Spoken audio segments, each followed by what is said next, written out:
Divine Entertainment. By Orthoris. Chapter 38. Back to School. Scholar Arc. Day 20. Atlas walked down one of the many halls of the Magic Academy.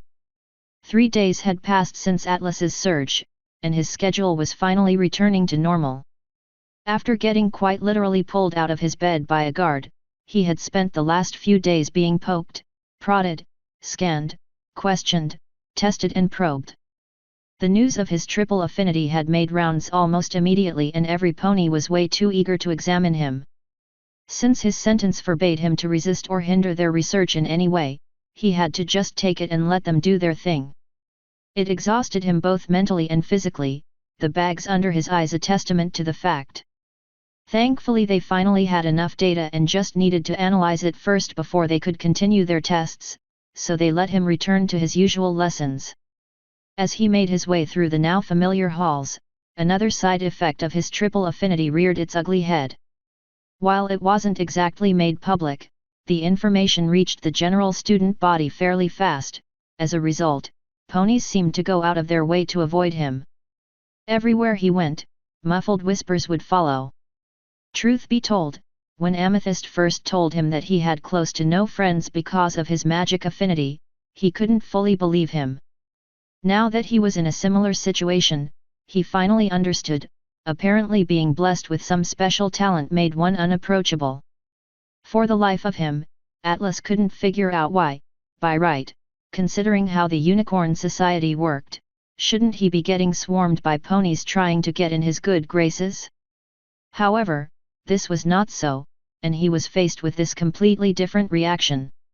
He wasn't sad about it, in fact, he pretty much preferred it like this, since he didn't want to draw too much attention to himself. It was almost as if every pony expected him to explode at a moment's notice. At least this only seemed to apply to the general student body, as the teachers and researchers seemed to be positively delighted around him. At least Amethyst had stayed a good friend through it all. While not as extreme, he was more or less in the same situation, so they could be there for each other. Although Amethyst's behavior towards Atlas had changed slightly as well, yet he was unable to put his finger on what had changed. Missing extremities not affecting the outcome in any way. With a sigh, he continued steadily onwards towards his private classroom, where Blazing Inferno was no doubt already waiting for him.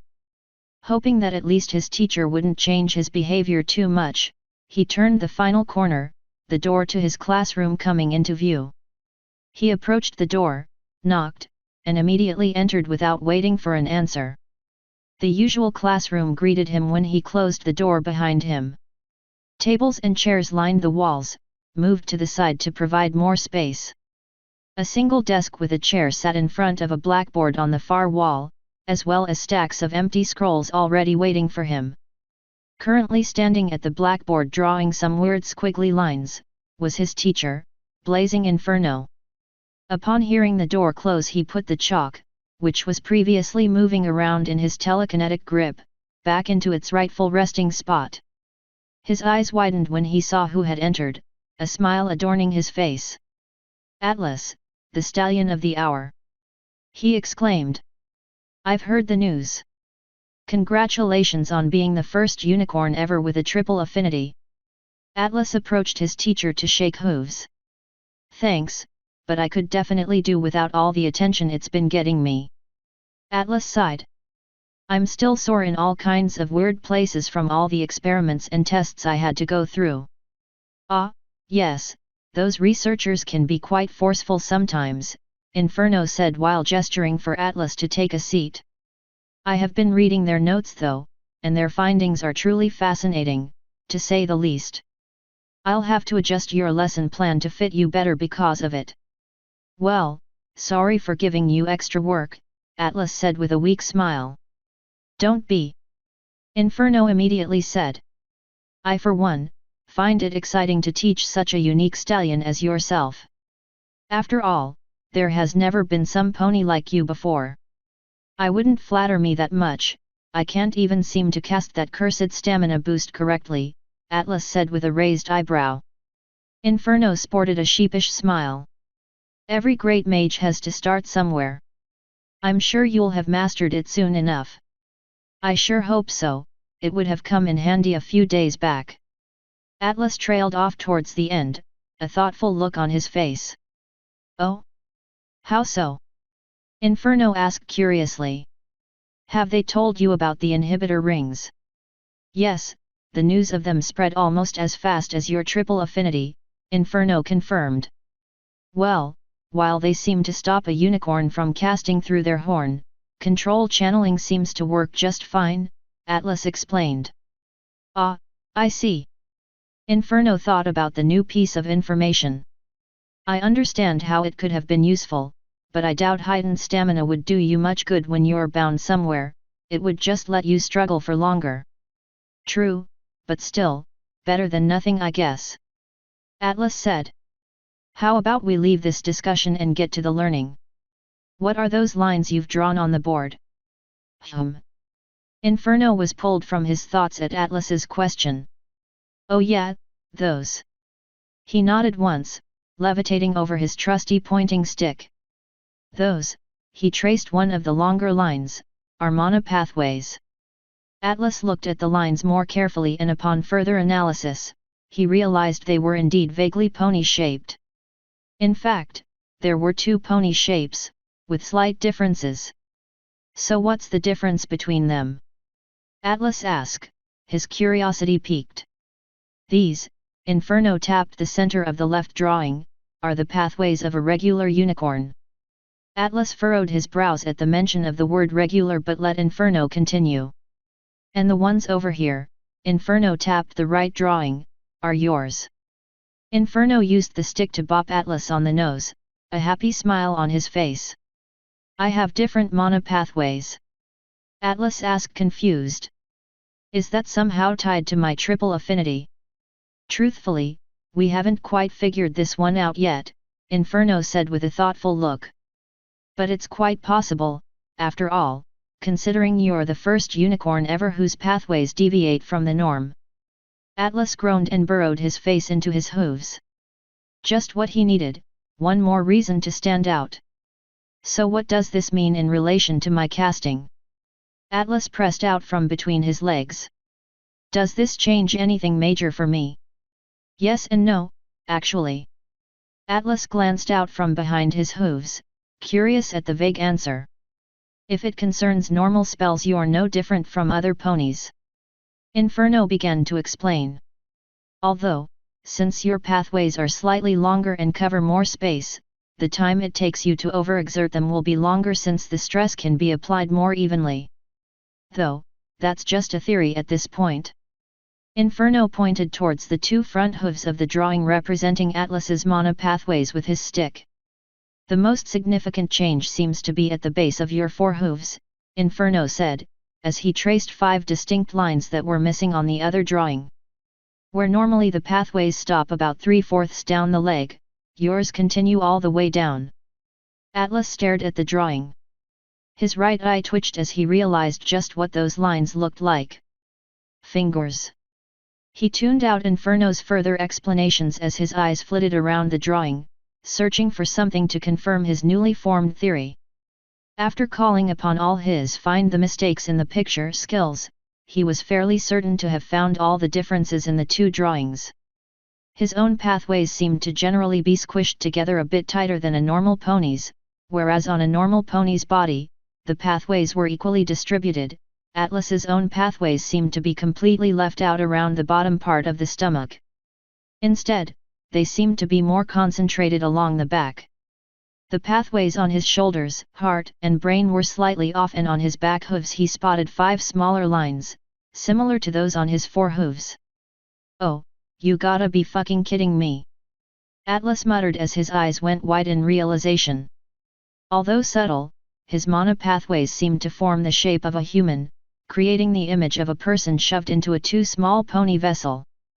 Apparently the Greek gods didn't even bother to truly transform him into a pony, they just did a half-assed job and basically shape-shifted him just enough so it would work out somehow. Excuse me? Inferno said, his teachings interrupted. Did that mean there was a way for Atlas to turn back? Would he even want to at this point? Although he only spent a relatively short time in his new body, he'd grown accustomed to it, old habits making him slip up less and less. Would he still be able to do magic if he turned back? The pathways seemed to be there, but was he willing to risk it? Magic was, after all, a dream come true for him. Atlas furrowed his brows as a wayward thought struck him. Were those even his own pathways? Or did they belong to the Atlas fragment within him? Atlas recoiled as something tapped his nose gently, his eyes going cross-eyed to see what touched him even as he was almost falling off his chair from the sudden action. "Glad to see you're back with me, Mr. Atlas." Inferno chuckled.